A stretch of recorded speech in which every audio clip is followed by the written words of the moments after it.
This video is sponsored by Atlas VPN.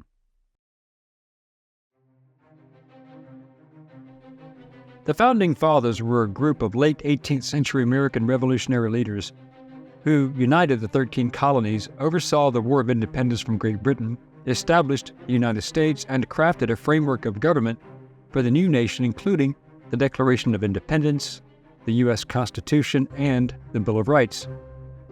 The first Congress proposed a Bill of Rights as protection for those fearful of a strong national government.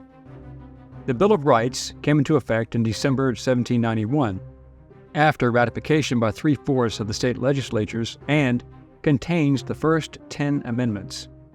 These are considered the benchmark laws, inviolate, untouchable, and irrevocable. The most contentious throughout U.S. history is the Second Amendment. What is the Second Amendment?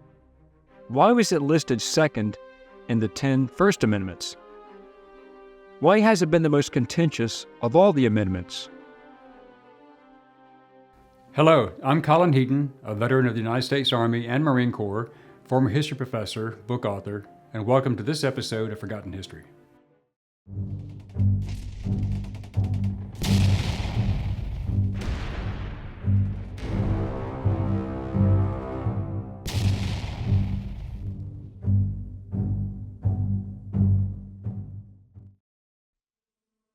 Since we're talking about freedoms and rights, you have the right to use the internet without your data being breached, and that's exactly why I wanted to talk to you about Atlas VPN, which is the best VPN deal on the market.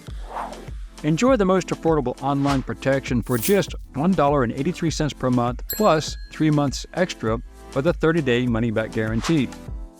Atlas is more than just a VPN. It blocks all the malicious links, ads, and trackers, and notifies you when someone is trying to steal your data. Can't access your favorite shows on your Netflix while being abroad? Atlas VPN has you covered. Your catalog will be available even in countries where they may be restricted. Looking for something on Google? With Atlas VPN, you can search the web without someone tracking your activity. Atlas VPN protects all your devices with a single subscription. You can also get the best deals while shopping online, including Spotify and airlines, hotels, and more.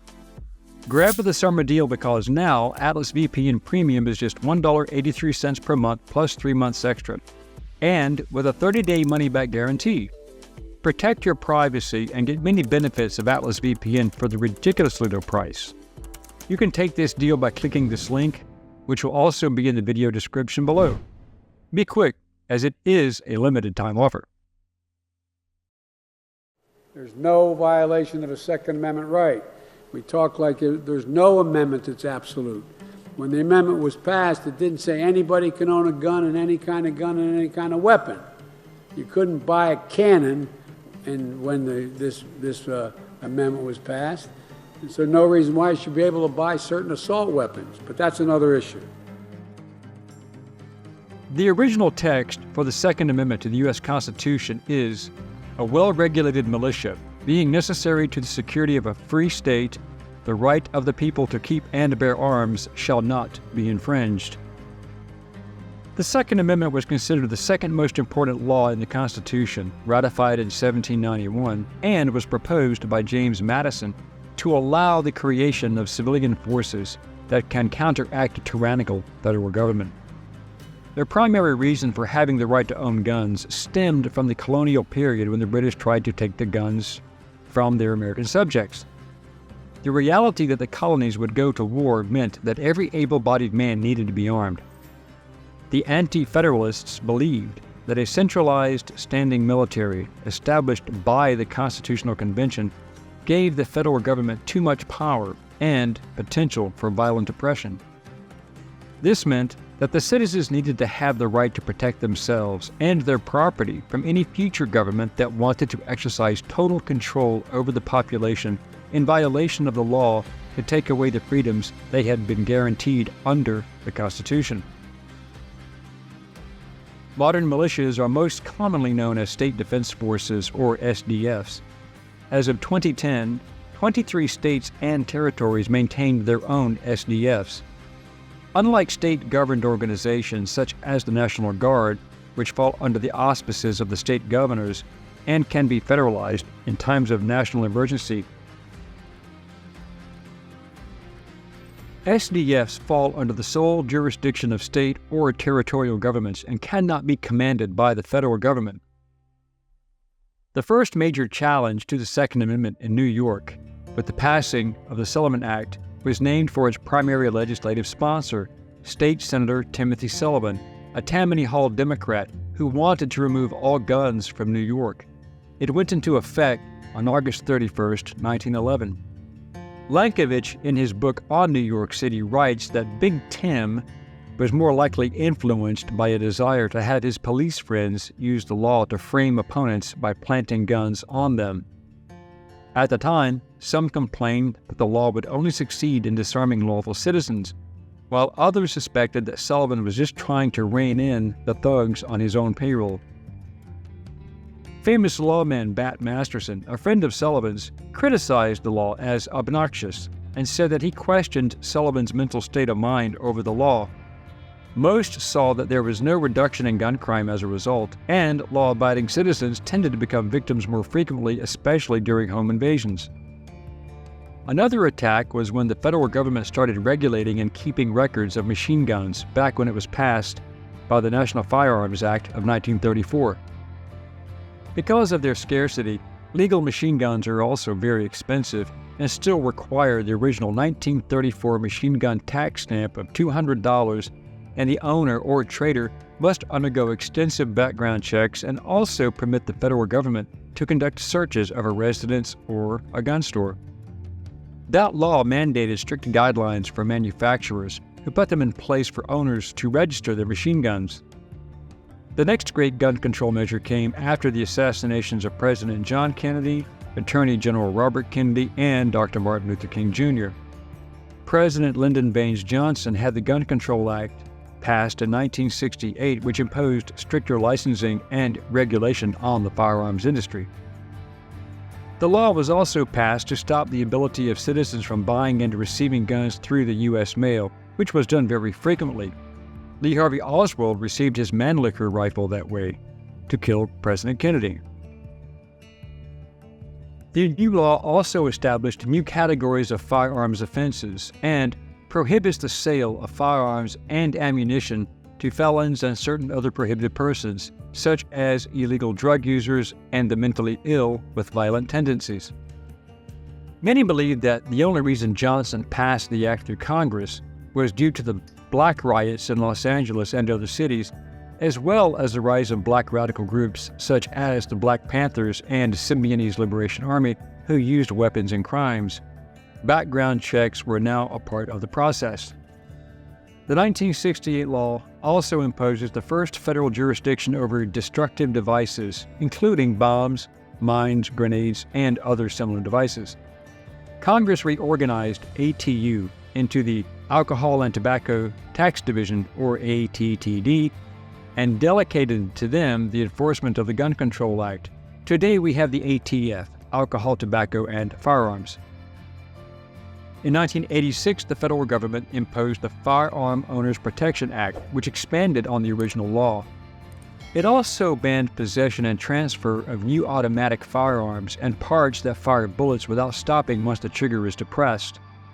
The act stipulated that machine guns must be manufactured before May 19, 1986, the cutoff date imposed by the Bureau of Alcohol, Tobacco, and Firearms, and explosives.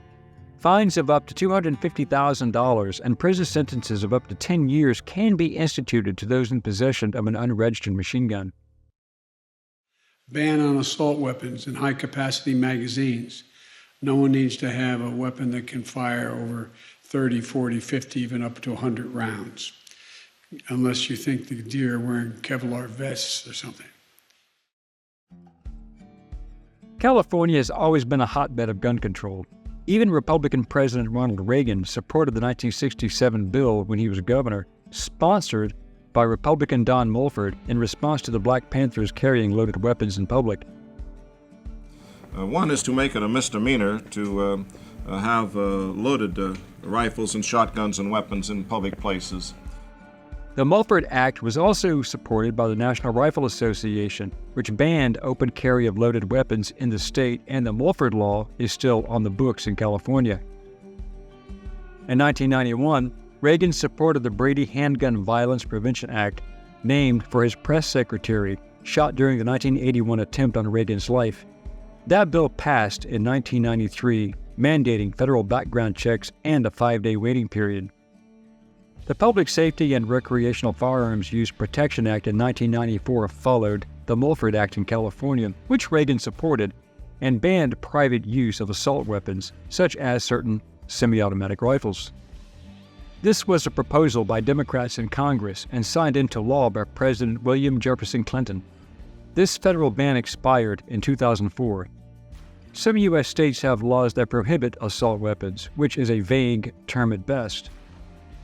This has also been considered unconstitutional for several reasons. First, very few anti-gun proponents can even define what an assault weapon is. Second, semi-automatic weapons include any and all weapons, whether shotguns, pistols, and non-bolt-action rifles. All of these weapons only fire with each individual trigger pull, with the exception of double-action handguns, which are not on the ban list and yet are responsible for the most gun crimes in the nation. In the 2008 landmark case, District of Columbia v. Heller, the U.S. Supreme Court concluded the Second Amendment includes the right of individuals to bear arms for self-defense. In 2010, McDonald v. City of Chicago extended the prior ruling from federal laws to state and local laws. This opinion is controversial among anti-gun liberals, and many argue that it conflicts with the 10th Amendment on states' rights to pass laws, including regulating gun ownership. The current sitting members of the Supreme Court, Justices Clarence Thomas, John G. Roberts Jr., and Samuel A. Alito Jr., voted in the majority opinion of both District of Columbia v. Heller and McDonald v. City of Chicago, the two cases that collectively established the individual's right to bear arms for self-defense. The argument is that despite the 10th Amendment giving states the rights to pass their own laws, such as having a death penalty, no law passed may usurp the federally protected rights enshrined in the Constitution, and the Second Amendment qualifies. What the liberal anti-gun lobby will never acknowledge is that the cities with the highest rates of gun crimes are the very Democrat-run cities that have the most strict gun laws, leaving people defenseless against criminals. For example, some cities, such as those in conservative districts in Texas, have very relaxed gun laws, and they had the lowest crime rates due to guns because the responsible citizens all carry weapons. This is opposed to Democrat cities such as Houston and Dallas, which have far higher gun violence rates because only criminals have guns. It would appear that criminals do not go where there are a lot of guns, only where they will be the only people with guns. The creation of gun-free zones, such as at churches and schools, have created a happy hunting ground for the mentally feeble mass shooter. They know that there will be little if any resistance due to the law-abiding citizens not having guns. Hardening schools, armed security, or even well-trained and armed teachers may be a solution, as our children are our most precious assets and should be protected like politicians are. The anti-gun lobby points to the many mass shootings that have taken place over the last 30 years, using those as reasons to remove Second Amendment rights for citizens to have certain types of weapons. The counter-argument is that with over 400 million weapons in the nation, if guns kill people by themselves, there would be millions of people killed every year.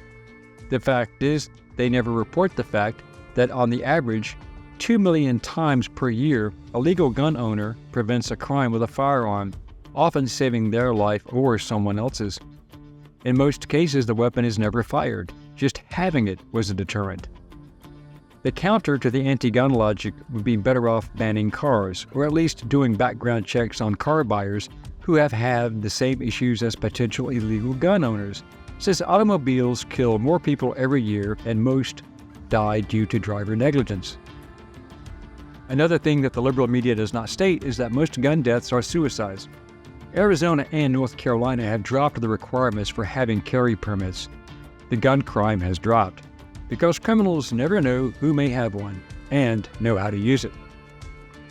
It has been proven that homeowners with home security protection signs have far lower break-in rates than those that do not. Likewise, gun owners who advertise their willingness to defend their lives and property usually do not make news headlines. Criminals may not be smart, but few are suicidal. Another factor that the liberal media ignores, that besides car accidents, more people are killed by strangulation, physical assault, and kitchen utensils, as well as hammers and screwdrivers, than with guns. But only guns make the news. In the end, the attacks upon the Second Amendment will never stop. It will take a strong judiciary in the courts to maintain the rights of Americans to keep and bear arms. Perhaps the best way to convert an anti-gun liberal into a Second Amendment supporter is to have another citizen with a gun save their life with one. We are not finished. We are not finished. We are not finished. Thank you for watching Forgotten History. Please click like, subscribe, and share. Send us comments and show ideas, and we will get back to you as soon as possible. Until next time.